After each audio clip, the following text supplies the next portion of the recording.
The Hitchhiker's Guide to the Galaxy by Douglas Adams.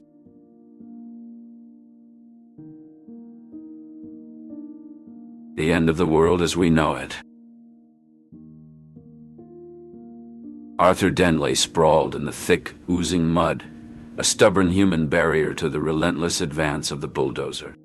His home, a quaint two-story structure nestled among the whispering trees of West Country, was under siege. The day had begun with the comforting ritual of tea and the crinkle of the morning paper, a stark contrast to the absurdity that followed. Board Prefect Arthur's peculiar friend had uprooted him from this domestic tranquility, dragging him to the Horse and Groom pub with an urgency that belied the casual invitation for a drink. "Ford, this is mad." Arthur's voice was nearly lost in the cacophony of the pub, his protest barely audible over the clinking of glasses and the low murmur of conversations. "Why are we here? My house is about to be flattened." Ford's eyes held a mysterious twinkle as he leaned forward, his voice a conspiratorial whisper. "Because, Arthur, it's not just your house that's in jeopardy. It's the entire Earth." Arthur sputtered on his beer, a look of incredulity plastered across his face. "Destroyed? But I've just had the bathroom redone." "It's bigger than your bathroom." Ford's tone was grave, his gaze unwavering. "It's the hyperspace bypass. It's happening. And we've got to get off this planet." The news hit Arthur like a ton of bricks. "But how?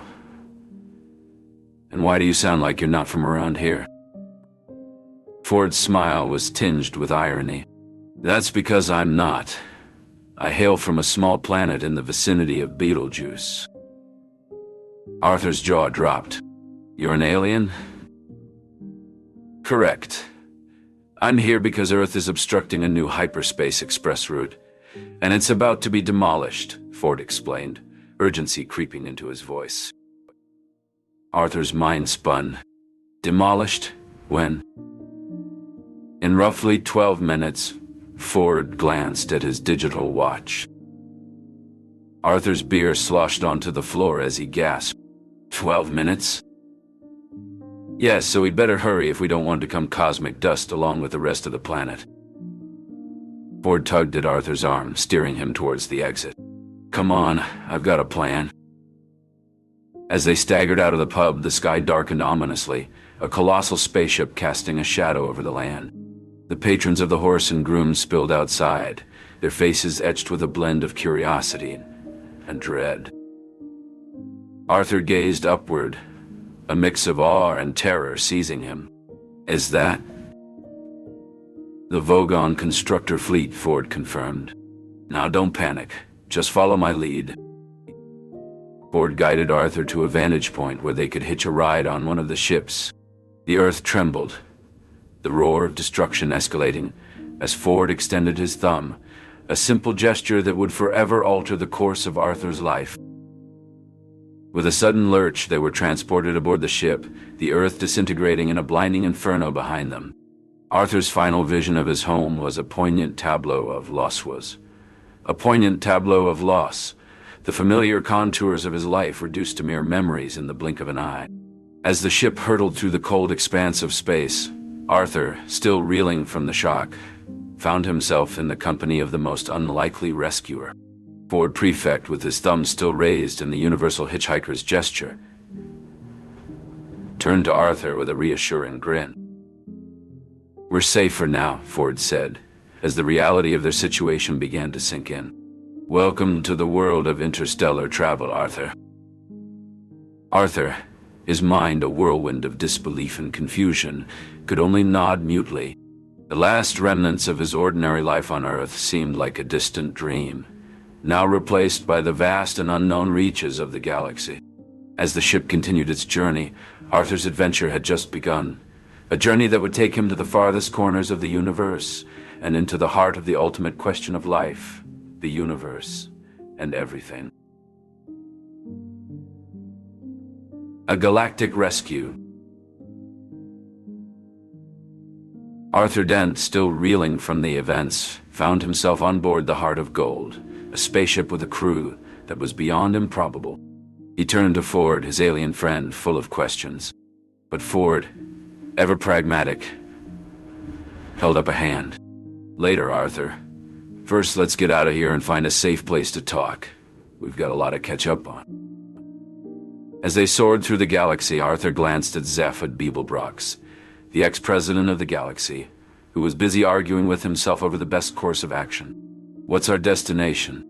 Arthur asked Trillian, who was mesmerized by the stars streaking past. "The Horsehead Nebula," she replied, a smile playing at the corners of her mouth. "Zaphod has a hunch we'll find something interesting there." Arthur raised an eyebrow. But Trillian assured him, "Trust me, with Zaphod at the helm, you'll learn to expect the unexpected." The ship lurched forward, propelling Arthur into his seat as the stars transformed into a kaleidoscope of colors. He gripped the armrests, his heart racing with a mixture of excitement and apprehension. This was just the beginning of his wild intergalactic adventure, and he could only wonder what other surprises the universe had in store for him. An improbable crew. Arthur Dent was still reeling from the revelation that his friend Ford Prefect was not a human from Guildford after all, but an alien writer for the Hitchhiker's Guide to the Galaxy. As he stepped onto the Heart of Gold, he was greeted by a cheerful voice. "Welcome aboard, Arthur." It was Zaphod Beeblebrox. Nice to meet you," Arthur managed to stammer. Trillian smiled warmly at him. "It's quite the adventure we're on." Marvin let out a deep sigh. "Adventure, eh? I find it rather tedious myself." Ford laughed at the exchange. "Well, except for me, of course. Zaphod here is from Beetlejuice 5. And Marvin, well, he's just Marvin." Marvin added, "I am a robot with a genuine people personality." As they made their way into the ship, Arthur asked, "So, where exactly are we headed?" Zaphod's grin widened. "That, my friend, is anyone's guess." Ford whistled cheerfully. "Who knows what adventures await us?" Marvin muttered, "Adventures, yes. Joy, no." Despite Marvin's gloomy outlook, Arthur felt a spark of excitement, ready to face whatever destinies awaited them. The Horsehead Nebula. As the Heart of Gold sailed through the vastness of space, a sense of anticipation hung in the air. Ford Prefect, ever curious, peered out into the inky blackness, his eyes narrowing in concentration. "I don't recognize this part of the galaxy," he muttered, stroking his chin thoughtfully. "It's all darkness out there. Are you sure we're on the right course, Zaphod?" Zaphod Beeblebrox, the eccentric president of the galaxy, grinned from ear to ear as he twirled in the captain's chair. "Of course I am, my dear Ford. Trust me, I know precisely where we're headed." With a flourish, he pressed a button on the armrest and the ship rotated, revealing a stunning vista. Floating before them was a binary star system with two stars dancing around each other in a graceful cosmic waltz. But it was the planet orbiting those stars that truly caught their attention. "Behold, the most improbable planet in the known universe," Zaphod exclaimed, his eyes sparkling with delight. "I've always wanted to visit this place. It's so unlikely that it exists, and yet here it is, defying all odds." Arthur Dent, still adjusting to the strangeness of space travel, rubbed his eyes in disbelief. How can a planet be improbable? It's just there. Trillian, the other human survivor, leaned forward in her seat, her curiosity piqued. "What do you mean, improbable? Isn't every planet improbable in its own way?" Zaphod's laughter filled the cabin once more. "You see, Trillian, this planet's existence is so statistically unlikely that it's almost a miracle it's here. Its orbit is an erratic dance that defies normal celestial mechanics, and its atmosphere is a bizarre cocktail of gases. It's not just improbable, it's practically a slap in the face to the universe." As the Heart of Gold approached, the planet's surface came into sharper focus. The icy mountains soared into the sky, their peaks glistening like diamonds against the void. The deserts were a tapestry of shifting hues, with sands that flowed like liquid gold under the twin suns. It was a landscape of extremes, a visual feast that challenged the senses. Arthur's sense of unease grew as they prepared to land. The planet's beauty was undeniable, but it was a beauty that was alien and unsettling. He watched as the ship descended, the engines humming a soft lullaby that seemed at odds with the surreal scene outside. The transition from space to surface was seamless, the heart of gold settling onto the planet with the gentlest of thuds. The crew stepped out, greeted by a symphony of alien sounds and a kaleidoscope of colors. Magrathea, the planet of surprises. As the heart of gold descended onto Magrathea's surface, Arthur felt a mix of excitement and trepidation. "This is Magrathea," Ford said, his eyes shining with enthusiasm. Arthur followed Ford and Zaphod through the eerie landscape. The air was thick with an otherworldly silence, broken only by the sound of their footsteps echoing off the rocks. Emerging from the shadows was Slartibartfast, an elderly designer of planetary coastlines, whose name sounded like a cross between a sneeze and a hiccup. "Ah, Slartibartfast," Zaphod greeted. "We've come to learn about the ultimate answer." The old man's eyes twinkled. "The ultimate answer, you say? Well, it's about time someone did." In the city, a crowd gathered in the square, fixated on a giant screen. Their faces were a canvas of anticipation, awaiting the plain and simple answer to all the nagging little problems of life, the universe, and everything. Slartibartfast led them to a glowing portal. "This is the entrance to my study," he said, "where we'll uncover the universe's secrets." Stepping through, Arthur was filled with wonder. What secrets lay hidden on this mysterious planet? "So, Slartibartfast," Arthur inquired, "what about dolphins and messages?" The old man chuckled. The dolphins, clever creatures, knew of Earth's impending destruction long before anyone else did. Slartibartfast paused, lost in thought. "And what about this message?" Arthur pressed on. "Oh yes," Slartibartfast said. "The message. It's rather cryptic, but I think it's safe to say that it's quite important. The dolphins tried to warn us in their own way. They left us a message. So long, and thanks for all the fish. It's their way of saying goodbye to the planet they love." "Yes. God same fire." Arthur pondered this, the absurdity of the situation not lost on him. "So they just left? Just like that?" he asked. "Yes, just like that," Slartibartfast confirmed. "They were always more aware than we gave them credit for."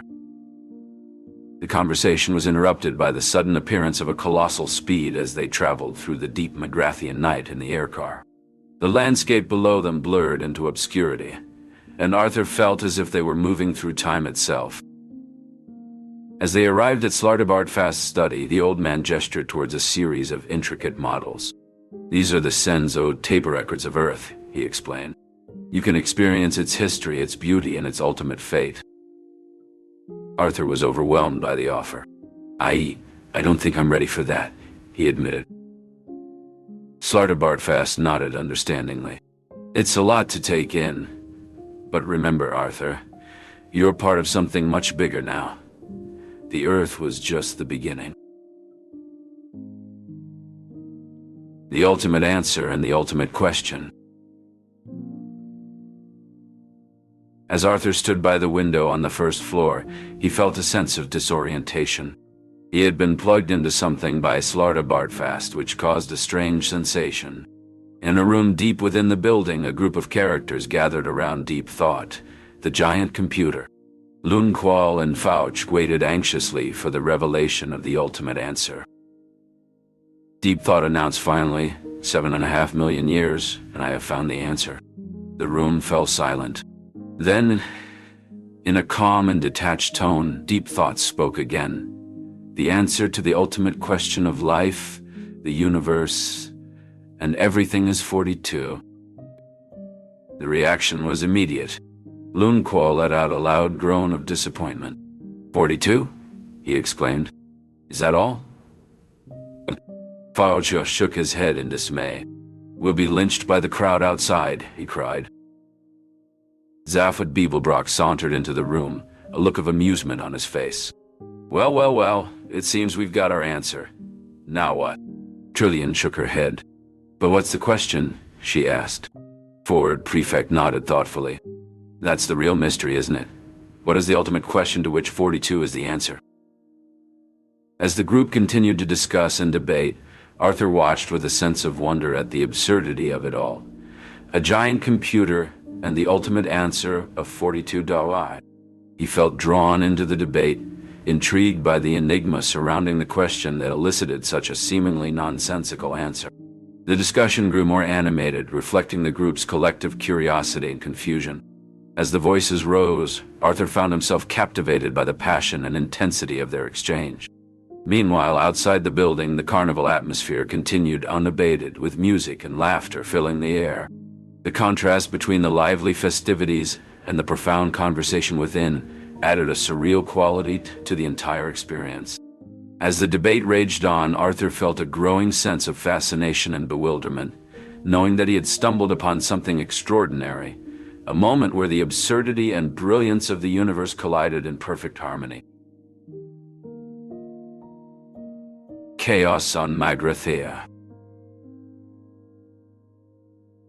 The chamber of Magrathea was silent, a stark contrast to the chaos that had just ensued. Arthur Dent stood bewildered, his mind racing as he tried to piece together the recent events. Arthur, are you all right? Trillian's voice cut through his thoughts, her hand resting gently on his shoulder. I think so, Arthur stammered, still dazed. Board Prefect, leaning against a console with his usual nonchalant air, chuckled. Forget the past, Arthur. We've got new adventures ahead. Zaphod Beeblebrock strutted over, his two heads wearing matching grins. Speaking of which, we're off to the restaurant at the end of the universe. It's a blast and a half. Trust me. Arthur blinked, trying to keep up. The restaurant at the what now? It's exactly what it sounds like, Trillian explained. A dining experience to end all dining experiences. Literally. Marvin, the paranoid android, trudged into the room. Oh joy, he droned. More excitement. Ignoring Marvin, the crew of the Heart of Gold made their way to the ship, their spirits high with anticipation. As they boarded, the talk of the restaurant at the end of the universe filled the air, setting their course for what promised to be an unforgettable experience. With a sense of newfound purpose, they navigated through the corridors of the Heart of Gold, each step taking them closer to their next grand escapade. The ship's engines hummed to life, a symphony of anticipation for the journey ahead. As the Heart of Gold lifted off from the surface of Magrathea, leaving behind its enigmatic wonders, the crew settled in, their gazes fixed on the starry expanse before them. The restaurant at the end of the universe awaited, a beacon in the cosmic sea, promising an evening filled with extraordinary sights, tastes, and perhaps the answers to questions they hadn't yet thought to ask. A cosmic invitation. Arthur Dent stood, his mind swirling with confusion and curiosity. The Heart of Gold's engines hummed in the background. Arthur, my Earthmen, what say you about a quick jaunt to the restaurant at the end of the universe? Zaphod Beeblebrock's voice cut through the silence. Arthur, grappling with recent revelations, could only muster a hesitant, the end of the universe? Exactly? Zaphod threw an arm around Arthur's shoulder. It's the perfect place to unwind after all this ultimate question business. Board Prefect, leaning against the sleek hull of the ship, chimed in. It's not every day you get to dine where time and space converge, Arthur. Trillian, gazing among the stars, added softly. It might help us find the answers we're looking for, or at least give us a good meal while we're at it. Arthur's eyes darted between his companions. But what about the mice? The ones who've been running Earth for 10 million years? Zaphod laughed. Those little critters. They'll be there, Arthur. Benji and Frankie, Trillian's old friends from Earth. We'll have a blast, I promise. Marvin, can you hail the restaurant at the end of the universe for us? Marvin, the paranoid android, obliged with a monotone already done. Zaphod. As they boarded the Heart of Gold, Slardabard appeared beside them, his expression a subtle blend of melancholy and hope. I suppose this means I won't be needing my artistic glaciers anymore. Zaphod patted the designer's shoulder. Don't worry, Slarty. We'll make sure to leave a glowing review for your planet-building skills. Who knows? Maybe we'll even commission a new Earth from you someday. Slardabard's face brightened slightly before he bid them farewell, disappearing into the landscape. With a final burst of energy, the Heart of Gold vanished into space, leaving Magrathea and its secrets behind.